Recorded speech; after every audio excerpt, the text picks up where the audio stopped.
This is iFIBER 1 News.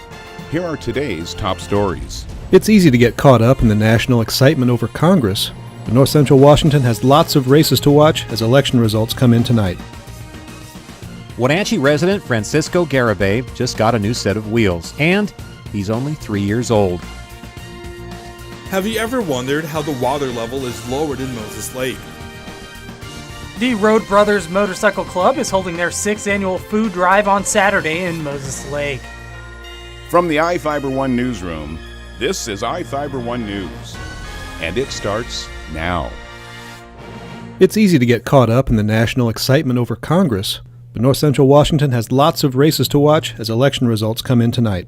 For Washington's 12th district, will it be Republican Keith Gaynor or Independent Ann Diamond headed to the State House next year? For once, there's more than one independent on the ballot, as Bob Boogert seeks Gaynor's old Chelan County Commissioner seat against Republican Sean Smith. Many eyes will be focused on the race between Chelan County Sheriff Brian Burnett and his deputy, Jennifer Tyler, who won a place on the ballot through a last-minute write-in campaign. Tyler sued the Sheriff's Department and won $500,000 this year for unlawful retaliation. Now voters get to decide whether she can do a better job.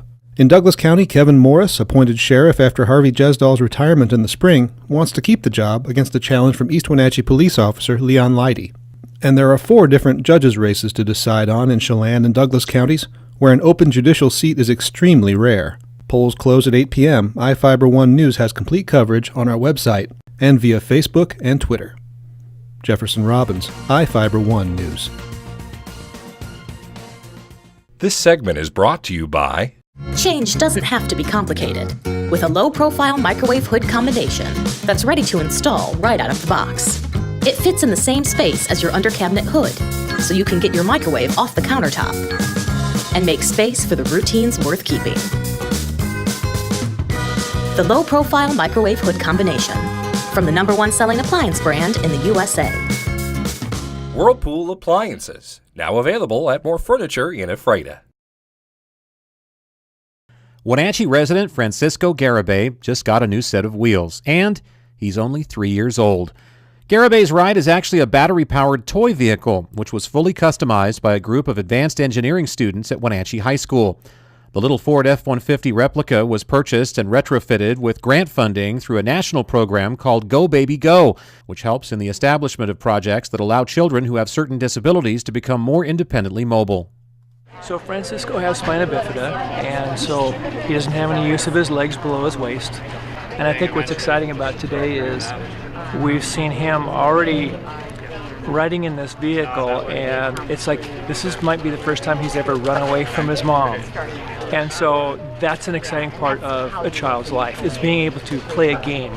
And just simply when hasn't been able to do that in the past, he's able to do something like this.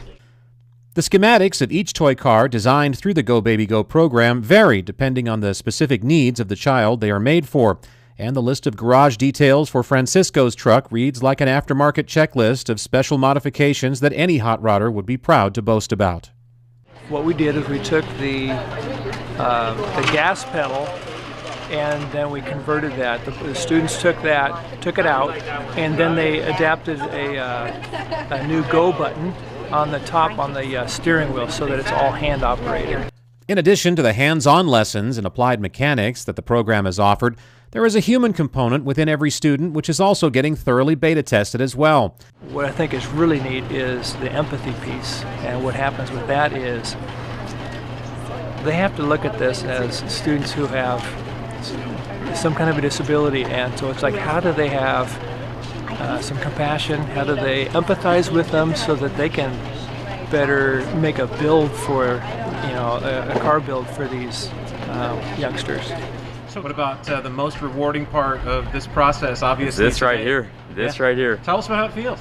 It feels good, sending it home with a new toy that I'll be able to use for a long time. And needless to say, Francisco's mom is also feeling pretty blessed as well. Well, I'm really happy with this whole experience. I feel like he's really enjoying it, and I couldn't have asked for anything better. It just keeps telling him that he can do anything, really, because that little guy wants to do everything just like everybody else, and nothing stops him. Mr. Merrill's classes will be drawing up plans and re-engineering 19 more toy vehicles through the Go Baby Go program over the coming months.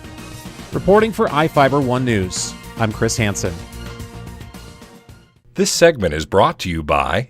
Your taste buds bored? Well, then bring them to Jay's Teriyaki. Not only does Jay's have a variety of teriyaki dishes, they also offer mouth-watering salads and sides. Call Jay's 509-764-5155. Jay's Teriyaki, located at 123 East Broadway in Moses Lake, because it's all in the sauce.